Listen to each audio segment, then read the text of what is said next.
Just been such a beautiful mix of song and dance, just allowing for absolute flow of just being and exploration of what's possible and no judgment, and it was just incredibly beautiful. This experience allows you to connect with yourself first of all. It allows you to express yourself. It allows you to find yourself as well. It allows you to feel free.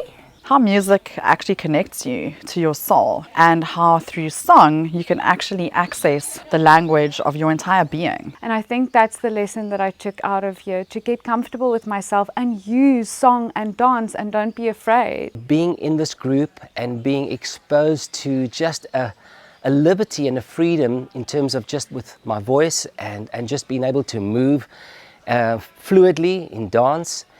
Just a sense of joy and peace. Sure.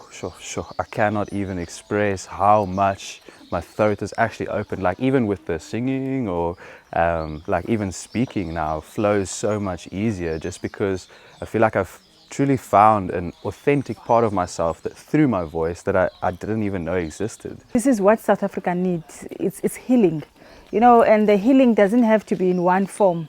I like that the fact that it's true dancing and true music, you know.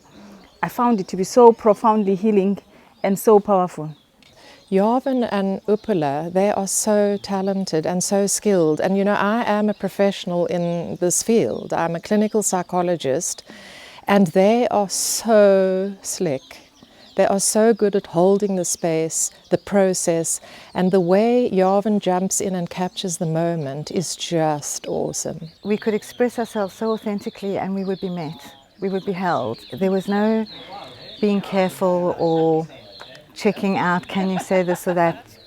It was very warmly held. I just feel like I've kind of been cracked open, and the world is a larger, more beautiful place as a result of this weekend, and I'm just so grateful.